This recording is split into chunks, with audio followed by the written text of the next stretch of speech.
John Cena, lovely to see you as always. Here we are back. Here we are, back again. Yeah. Old friends. Yes, indeed. Old friends. So way back. Way back. Congratulations on Bumblebee. Thank you. Spectacular film. Life's pretty good for you, right? WWE superstar, now genuine Hollywood megastar.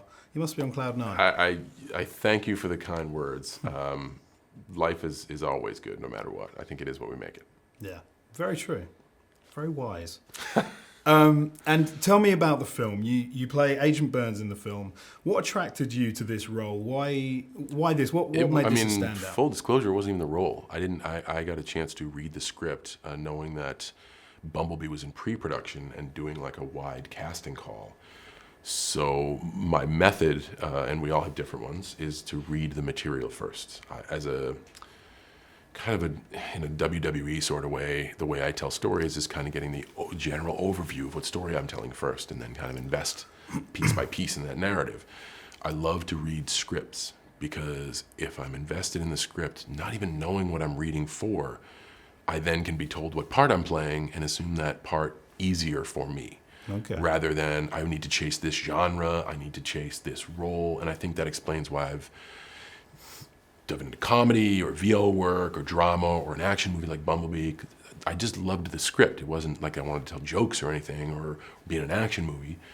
So you get a great read, and then I got to meet Travis, and we got to rap for about 45 minutes, and afterwards he's like, well, I've been looking at it, and I think you'd be good for Burns. And then after the 45 minutes of formalities, we kind of ran through some stuff, and he's like, yes, you would be good for Burns. Welcome aboard. And so starts this crazy journey that we're ready to show the world. I imagine it is quite a crazy journey. And you mentioned doing comedies as well.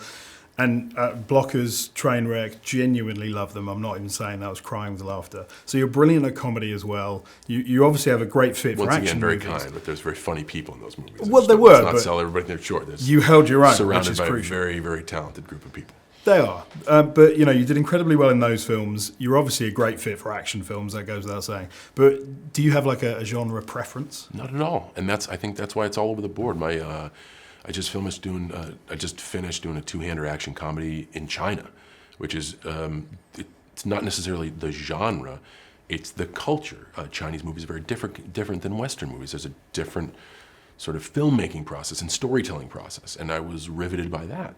And the next one after this will be it'll be a family comedy. So it's not, once again, it's not the genre, it's the read. That's the most important, because movie making is a long process. And ask a guy like Travis, who's been in it since day one, pre-production. Pre-production is long, production is long, and then you gotta make the movie, and then you gotta tell people to watch the movie. And if you don't believe in the movie, dude, it makes moments like these really, really tough. Yeah. So every time I sit down, every time we talk, we have great conversations because I dig the movies. Yeah. It's important. Of course it is. Yeah. You've got to love what you do. Yeah. And so that brings me on to another point. You mentioned the process of movie making. Being a WWE star, the performances you put on for audiences, you get that instant reaction from the crowd. Yeah. I imagine that is like a thrill like no other. Whereas movie making, that's a slow process, Patient right? person's game. It is. So how, does it bother you just spending a lot of time waiting in the trailer? It did, and I'll tell you when it did. In the realm of like the Marine, 12 Rounds, the early movies that I did with WWE Films, and I never look back on my experiences with regret. I learn back on them to try to learn from them. I always thought I could make the process go faster because that's the environment I was familiar with. You have to understand, this is like 2004 to 2009. These are the prime years of when things were catching fire, and the place I really wanted to be was on that canvas, man, because that was where I felt most comfortable. And I was still trying to learn and define who I was. Went through a character shift from ruthless aggression guy to the rap guy to the non-rap guy to the kind of Superman guy. All of that stuff happened in that time period. So it was such a thriving environment because of the instant gratification.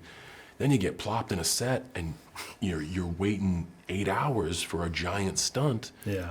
And you don't understand the reason, because I'm in the stunt business and I just want to fall down. Yeah. That's not the way it works. And I think starting with the Fred movies, where I got to be Fred's dad and live in a refrigerator, is when I kind of had the aspect of like, I have more age, more wisdom, more understanding, better perspective. Yeah. Now I love being on set. Like I understand what it is, and I understand that everyone's job is important, and they wouldn't do it if it didn't make a product like that. Yeah. So I made some poor judgments early on, and I'm grateful to get a second chance, and I truly appreciate it. It's just patience. And presumably you're sort of soaking it all in as well, and because this is a massive learning curve for you, right? Yes, but it's storytelling, so it is massive. Yet I have comfortable roots, and I can't tell you how much, not only in cinematic acting, but in life that WWE's prepared me for. But like, I take what I've learned as a storyteller there and bring it to here, and then take what I've learned in becoming a success there, listen to people who know what they're doing. I give full faith and full direction to people like Travis. Our first meeting is like, hey man, I love this story. How can I help you make it? Yeah. Not how can I take your vehicle to be famous? Yeah. Let's just make a good movie. Yeah. And then when you tell the person who's essentially coaching you, like, hey, I need coaching. Feel free to be open with me. I don't no ego. My ego is making an awesome movie.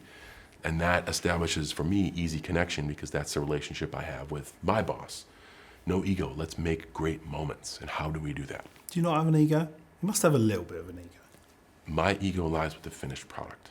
Okay. I will be tremendously satisfied if audiences around the world love the movie.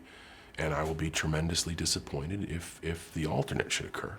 And it's not, there are moments where your ego gets damaged, but like I said, you can either pawn it off as unlucky or whatever. I choose to hit it head on and ask why and take the blame for it. This thing doesn't fly. I'm putting it on my shoulders, and I'm going to figure out why, and I'm hopefully going to get another chance to attack it again. But I really think what everyone has done is create a wonderful world that people around the movie world will enjoy. I think moviegoers will love it. I think people will love it. It's great.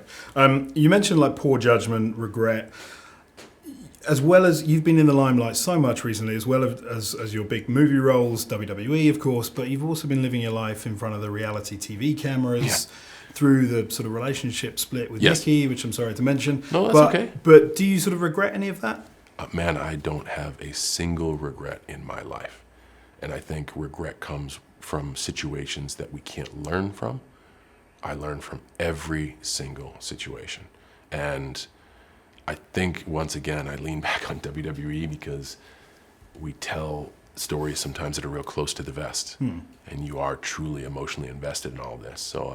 And they're the best ones, right? I've been on such a crazy ride and had to confront a lot of my own flaws, my own weaknesses, my own personality. I don't regret a single thing, man, not one thing. Okay. Now, talking of WWE, obviously we can't not mention it. Of course. A few years ago, not too long ago, you built a whole program with The Rock around... A very successful one. A very successful one.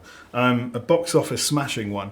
But it was based around the story of you sort of insulting him for leaving the WWE fans and going off to Hollywood. Yes. Now you're in this sort of situation. What do you say to that now? I'm sorry, and I was wrong. And really? Okay. That's the best thing I can do. Fair enough. I think my gripes were legitimate inside the WWE universe. The WWE universe is so dedicated and so fanatical that they're giving me the same comments that I once gave Dwayne Johnson. Yeah. Because every Monday and every, now moving to Friday, when they turn on the TV, that's their lives. That's the thing that they follow the most. And I'm not there anymore. I'm here promoting Bumblebee. They're going to watch Bumblebee, but it's only like they'll go to the movie theaters once, twice, whatever, watch it. It's every Monday. And if you're not there every Monday, as a viewer, especially since I've been with you guys for 15 years, you now feel offended. Especially since before I was like, hey man, where'd you go? Yeah. This is a very tough balancing act. And it's one, when I called out Dwayne, I called him out because of ignorance. I called him out as someone who had tunnel vision in WWE and didn't understand the process that when you make a movie, you are not allowed to do anything else. Because if you ruin this, if Seth Rollins puts my nose over here, I can't film the movie. And that's not conceded. There's 100 other people whose financial well-being depends on if I show up for work in one piece. Yeah. So if I stop production, that could shut production down. Yeah. That costs the movie money. Of course. It hampers the success of the movie. Yeah. So once again, I was foolish, selfish, and ignorant, but it made for awesome TV. It did. So It did at indeed. least we have that, and it's a course. conversation that I've had with Dwayne multiple times, and something that I'm super comfortable about telling any interviewer. Yeah. I was ignorant, I was wrong, and I'm sorry. Fair enough. Very quick fire questions from the Gorilla Position fans on this, our second 100th episode. Yes, here we to go. our star guest. Liam SCFC says, if you could wrestle one Hollywood star, not The Rock, who would it be? Man, there's always been comparisons to Wahlberg and I. And I think he would be a very impressive WWE superstar as That'd well. be good. I like that. Toto's Bizarre Adventure asks, what do you think of Becky Lynch's rise in WWE? I love any instance where people feel comfortable enough with self to be expressive. For so long, I didn't know what or who Becky Lynch was, and now I do, and that fires me up. Awesome. Love that stuff. Ex-Vanper asks, this is a tough question, what's your favorite ice cream flavor? Oh, that's an easy question. Chocolate chip cookie dough or Chunky Monkey. It's a toss-up. Chunky Monkey, always.